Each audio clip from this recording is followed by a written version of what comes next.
Olá, irmãos em Cristo. Eu me chamo Marina Morim e mais um dia estou com vocês para a leitura das Escrituras. Estaremos dando continuidade com o livro de Jó. Estaremos lendo 5 capítulos no dia de hoje. Eu estou mais uma vez, com a questão da minha garganta me incomodando, mas eu estarei fazendo a leitura com os irmãos para edificarmos o nosso espírito, buscarmos o nosso Deus, a sua face. Em alguns momentos eu posso precisar parar para beber um pouco de água ou dar uma pausa aqui no vídeo, mas estaremos concluindo a leitura de 5 capítulos no dia de hoje. Mas antes, estaremos orando ao nosso Deus Criador.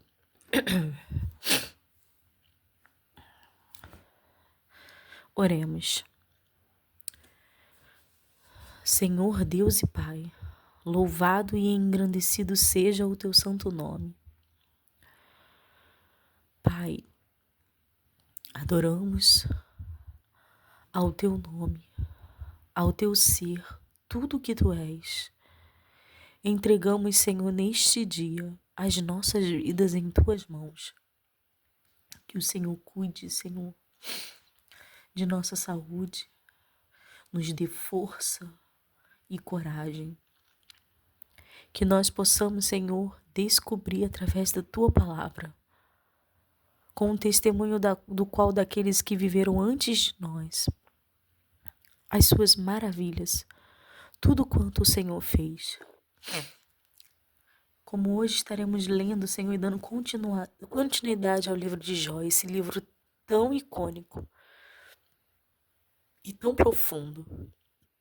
Fala através dele, Pai. Fala através desse livro. Fala com os meus irmãos. Cubra eles com o teu sangue. Dá sabedoria. Destrava, Senhor, a mente e o entendimento.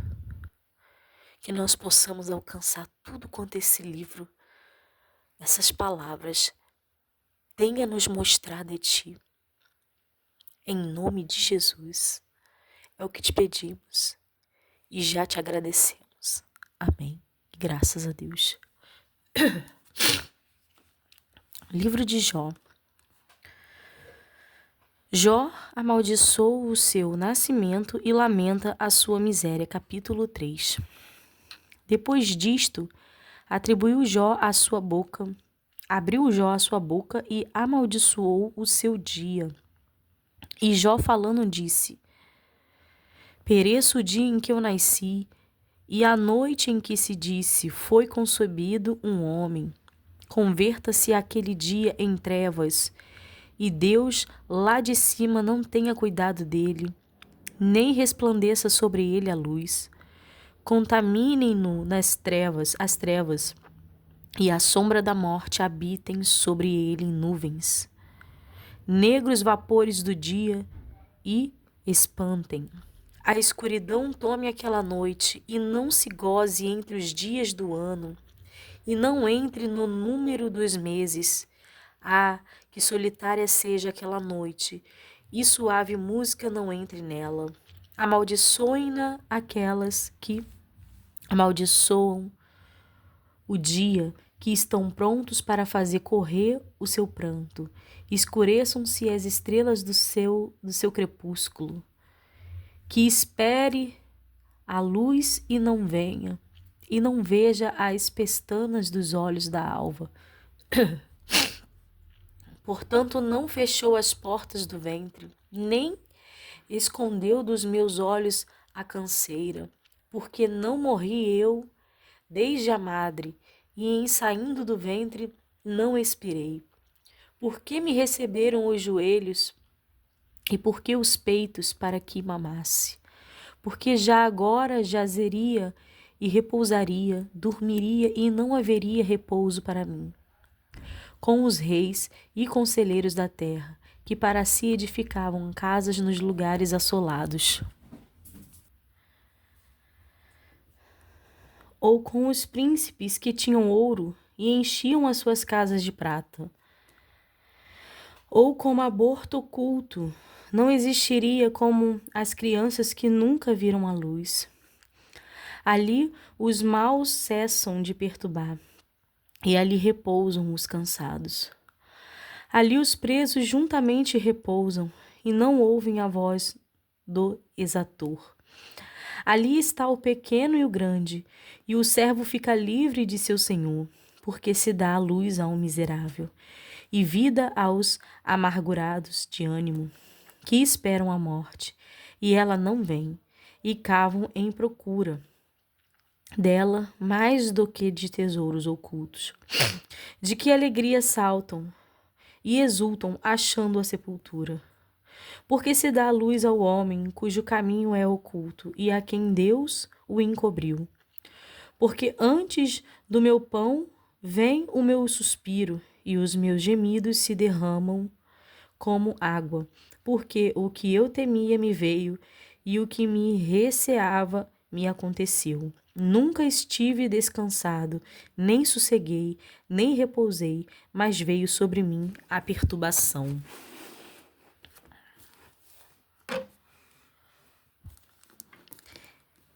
Ele repreende Jó, capítulo 4.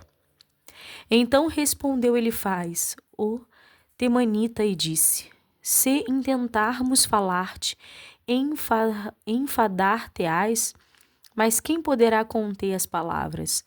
Eis que ensinaste a muitos e esforçaste as mãos fracas. As tuas palavras levantaram os que tropeçavam, e os joelhos desfalecentes fortificaste. Mas agora a ti te vem e te enfadas, e, tocando-te a ti, te perturbas. Porventura, não era o teu temor de Deus, a tua confiança e a tua esperança, a sinceridade dos teus caminhos? Lembra-te agora do qual é o inocente que jamais perecesse. E onde foram os sinceros destruídos? Segundo eu tenho visto, os que lavram iniquidade e semeiam o mal cegam isso mesmo. Com o hálito de Deus perecem, e com o assopro da sua ira se consomem. O bramido do leão e a voz do leão feroz, e os dentes dos leãozinhos se quebrantam. Perece o leão velho, porque não há presa, e os filhos da leoa andam dispersos.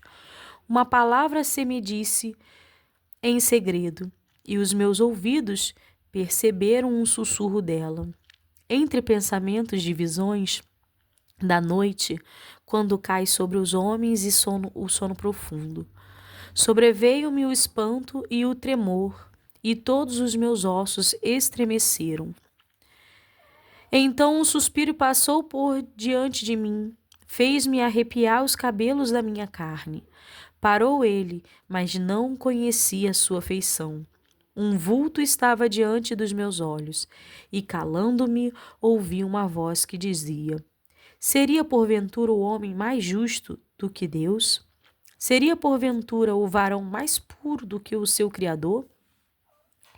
Eis que nos seus servos não confia, e nos seus anjos encontra loucura. Quanto menos naquele que habitam em casas de ídolo, cujo fundamento está no pó, e são machucados como a traça. Desde manhã até a tarde são despedaçados, e eternamente perecem sem que disso se faça caso. Porventura não passa com eles a sua excelência? Morrem, mas sem sabedoria. Ele exorta a Jó a que busque a Deus, capítulo 5. Chama agora a alguém que te responda, e para qual dos santos te virarás? Porque a ira destrói o louco e o zelo mata o tolo. Bem vi eu o louco lançar raízes, mas logo amaldiçoei a sua habitação. Seus filhos estão longe da salvação e são despedaçados à porta, e não há quem os livre.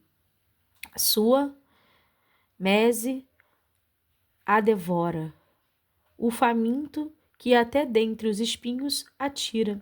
e o salteador traga a sua fazenda. Porque do pó não procede a aflição, nem da terra brota o trabalho, mas o homem nasce para trabalho, como as faíscas das brasas se levantam para voar. Mas quanto a mim, eu buscaria a Deus, e a Ele dirigiria a minha fala. Ele faz coisas tão grandiosas que se não podem esquadrinhar, e tantas maravilhas que se não podem contar. Ele dá a chuva sobre a terra e envia a água sobre os campos, para pôr os abatidos num lugar alto e para que os enlutados se exaltem na salvação. Ele aniquila as imaginações dos astutos, para que as suas mãos não possam levar coisa alguma a efeito. Ele apanha os sábios da sua própria astúcia, e o conselho dos perversos se precipita.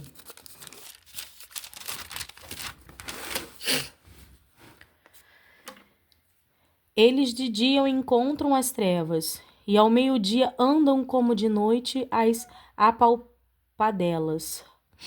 Mas ao necessitado livra da espada da sua boca e da mão do forte. Assim há esperança para o pobre, e a iniquidade tapa a sua própria boca.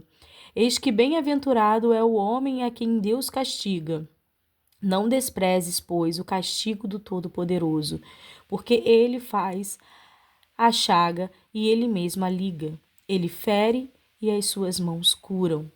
Em 6 angústias te livrará, e na 7ª o mal te não tocará. Na fome te livrará da morte, e na guerra da violência da espada. Do açoite da língua estarás abrigado, e não temerás a assolação quando vier. Da assolação e da fome te rirás, e os animais da terra não temerás, porque até com as pedras do campo terás a tua aliança. E os animais do campo estarão contigo. E saberás que a tua tenda está em paz, e visitarás a tua habitação, e nada te faltará. Também saberás que se multiplicará a tua semente e a tua posteridade como a erva da terra. Na velhice virás à sepultura, como se recolhe o feixe de trigo a seu tempo. Eis que isto já o havemos inquirido, e assim é, ouve-o e medita nisso para o teu bem. Jó justifica as suas queixas, capítulo 6. Então Jó respondeu e disse: Ó, se minha mágoa retamente se pesasse e a minha miséria justamente se pusesse numa balança, porque na verdade mais pesada seria do que a areia dos mares, porque isso é que as minhas palavras têm sido inconsideradas, porque as flechas do Todo-Poderoso estão em mim, e o seu ardente veneno bebe o meu espírito. Os terrores de Deus se armam contra mim. Porventura surrará o jumento montei junto à relva? Zurrará, né? O jumento montei junto à relva, ou berrará o boi junto ao seu pasto? Ou comer-se-á sem sal o que é insípido? Ou haverá gosto na clara do ovo? A minha alma recusa tocar em vossas palavras, pois são como a minha comida fastienta. Quem dera que se cumprisse o meu desejo, e que Deus me desse o que espero, e que Deus quisesse quebrantar-me, e soltasse a sua mão, e acabasse comigo. Isto ainda seria a minha consolação, e me refrigeraria no meu tormento, não me poupando ele, porque não repulsei as palavras do santo. Qual é a minha força para que eu espere? Ou qual é o meu fim para que prolongue a minha vida? É porventura a minha força a força da pedra? Ou é de cobre a minha carne? Está em mim a minha ajuda? Não me desamparou todo o auxílio eficaz? Ao que está aflito devia o amigo mostrar compaixão. ainda ao que deixasse o temor do Todo-Poderoso. Meus irmãos, aleivosamente me trataram como um ribeiro, como a torrente dos ribeiros que passam, que estão encobertos com a geada, e nele se esconde a neve.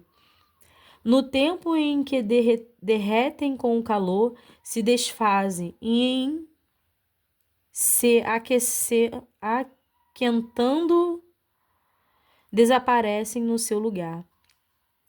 Desviam-se as veredas dos seus caminhos, sobem ao vácuo e perecem. Os caminhantes de Temar os veem, os passageiros de Sebá olham para eles, foram envergonhados por terem confiado, e chegando ali, se confundem. Agora sois semelhantes a eles, vistes o terror e temeste. Disse-vos eu, dai-me, ou oferecei da vossa fazenda presentes, ou livra-me das mãos do opressor, ou redime-me das mãos dos tiranos. Ensinai-me, e eu me calarei, e dai-me a entender em que errei. Ó, quão fortes são as palavras da boa razão, mas que é o que censura a vossa arguição. Porventura buscarei palavras para me repreenderdes, visto que as razões do desesperado são como o vento? Mas antes lançais sorte sobre o órfão e especulais com o vosso amigo. Agora, pois, se sois servidos, olhai para mim e vede se minto em vossa presença. Voltai, pois não haja iniquidade, voltai. Sim, que a minha causa é justa. Há porventura iniquidade na minha língua? Ou não poderia o meu paladar dar a entender as minhas misérias? Capítulo 7. Porventura, não tem o homem guerra sobre a terra? E não são os seus dias como os dias do jornaleiro? Como o servo que suspira pela sombra? E como o jornaleiro que espera pela sua paga? Assim me deram por herança meses de vaidade, e noites de trabalho me prepararam. Deitando-me a dormir, então digo, quando me levantarei, mas cumprida a minha noite, e farto-me de me voltar da cama até a alva. A minha cama se tem vestido de bichos e de torrões de pó. A minha pele está gretada e se fez abominável. Os meus dias são mais velozes do que a lançadeira do tecelão e perecem sem esperança. Lembra-te de que a minha vida é como o vento. Os meus olhos não tornarão a ver o bem. Os olhos do que agora me veem não me verão mais. Os teus olhos estarão sobre mim, mas não serei mais. Tal como a nuvem se desfaz e passa, aquele que desce à sepultura nunca tornará a subir. Nunca mais tornará à sua casa, nem o seu lugar jamais o conhecerá. Por isso não reprimirei a minha boca, falarei na angústia do meu espírito. Queixar-me-ei na armadura da minha alma. Sou eu porventura o mar, ou a baleia para que me ponhas numa guarda?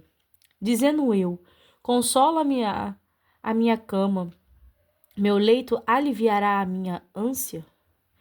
Então me espantas com sonhos e com visões me assombras, pelo que a minha alma escolheria antes a estrangulação e antes a morte do que estes meus ossos.